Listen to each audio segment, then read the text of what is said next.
So you want to play Airsoft in Japan? Well, why wouldn't you? It's the place where Airsoft was born. Whether or not you're visiting or you've lived here for a long time and wanted to get into it, this video is going to help you because I'm going to tell you the things you need to know if you want to play Airsoft in Japan.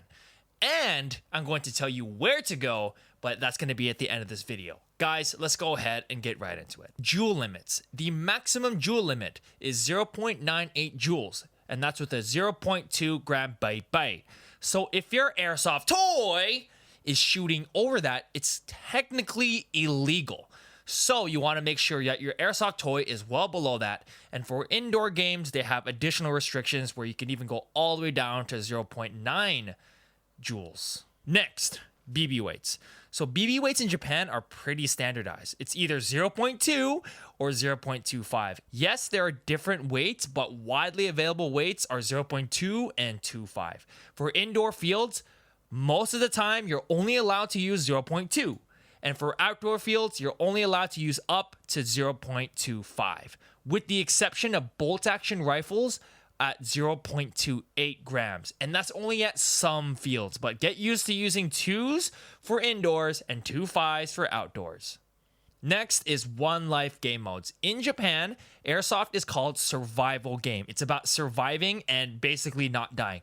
So when you play, you're going to play a game called Flag Sen, which is capture the flag. And it's going to be a one life game mode. If you get hit, you are out. You leave the field and you go to safety and sit there and go on your phone or whatever.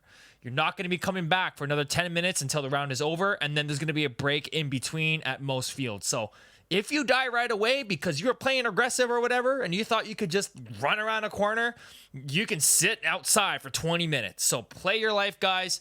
That's how you play Airsoft in Japan, and you'll notice that a lot of the different gameplay rules and everything and the map design is surrounded around this philosophy. One life game modes, guys. Next, it costs about 4,000 yen on average to play Airsoft in Japan.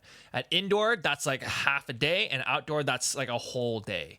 So it's quite expensive, and that does not include transport or food or anything like that. So be prepared to spend around 6,000, 7,000 yen on a day of Airsoft, guys. So keep that in mind, because one life game modes, if you're dying, then you're just kind of wasting your money, right? But you know, it's all perspective. Next, duster gas and CO2 are the only gases allowed for Airsoft toys in Japan.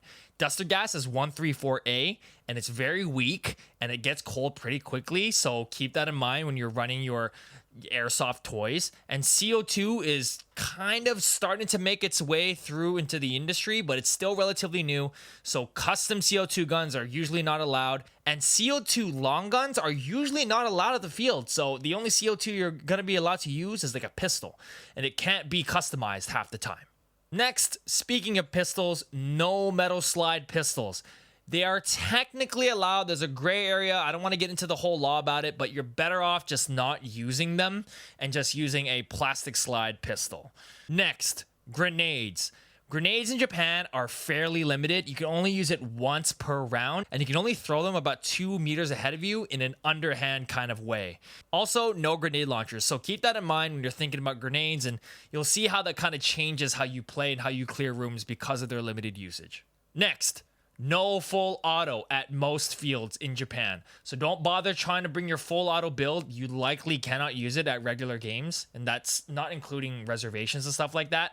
But no full auto. Get used to using semi. Whatever airsoft toy you build it around a nice semi-automatic build, because that's all you're allowed to really use. There are some fields, outdoor fields, that will let you use full auto, but they're maybe only about 5% of them from my experience. But just get used to semi. Semi is the meta. Next, no running, sliding, jumping, advanced movement at indoor fields in Japan. Outside, it's fine, but indoor fields, you're not going to be doing any of that advanced movement. You're not going to be running around with the hip hop music or the demo kind of, video kind of style. You're going to be walking, you're going to be clearing. I want to make a video talking about how to actually play indoor airsoft, but for now, no advanced movement except at 2 fields. Next, this one is important. Do not yell at people for not calling their hits. Do not call people out. Do not confront people. Do not do anything that would incite a confrontation on the field. Don't be like, oh, this guy not calling his hits. Call your hits, bro. Or being like, yo, fuck, this guy's not calling his hits. Even to yourself. Do not. It is explicitly against the rules, and it goes against Japanese culture, which is non-confrontational. Which is why you never see any of those rage compilations in Japan, because you're just not supposed to do that, and nobody does it, and everyone's having fun. You'll see from the attitude of the players. Now, let's get into the fields that you should try when you get here. So for outdoor fields, there are 2 fields I would recommend if you are in Tokyo. I can't speak for Kansai. If you are in Tokyo, you have 2 fields. 1, Tenku. This field you've seen on my channel so many times. It is super nice, super easy, standard 3-lane map. They got a little bit of English support.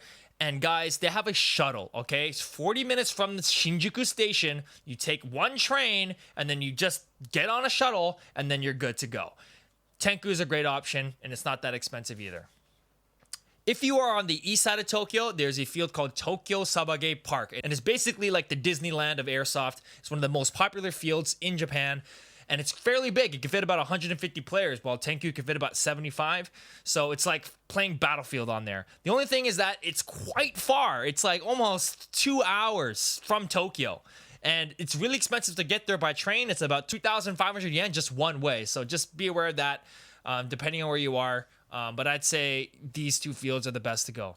Now, for indoor fields, if you are an absolute beginner, there are 2 brands you can go to. One is Asobiba. It's a place that's directed towards noobs. There are 3 locations, and you can just go there, chill out, learn how to play the game, super low speeds, super restricted on the movement and stuff like that. And I think you'll have a good time if it's your first time ever playing. In addition to that, there's a place called Brave Point in Shinjuku, and that place is kind of like Asobiba. They have a bit of a different field, but it's the same kind of thing. You have BB limits, you have speed limits, you have movement limits, all that kind of stuff. Super noob friendly. I would say to try both of these fields out. And if you are a speedy boy, you can go to a place called Black Fox. It's literally a place for Speedsoft. So if you're into that, you can go there. But I will tell you, it is a maze. So it's more about reaction speed and peaking and super fast clearing, as opposed to being more methodical and strategic. And the next place for speedy boys is Area 41. I would recommend this place as well. It's just easy to access in Yokohama. You can run around, slide, do all that kind of stuff. But on top of that, it is like a normal looking field. It's not just a maze. You have barricades. You also have like rooms you can breach and stuff like that. But the best part about it is that they have a drink bar, so you can drink like soda and stuff, and you could rent some really cool custom guns. So like the MCX, bolt action shotguns, custom BCN rifles, all that kind of stuff for free. So if you don't have anything, you should go there, because all the other places I mentioned kind of have crappy rentals, but Area 41 definitely has the best rentals out of all of them. But anyway, guys, that's all I got for today. Let me know in the comment section down below if you want to know anything more about Airsoft in Japan, and I'll answer it in the comment section, or I'll make a video on it in the future. I am planning to make videos on all the things I kind of talked about here in depth, so that you guys can learn how to play Airsoft in Japan. But for now, click this video right here to learn more.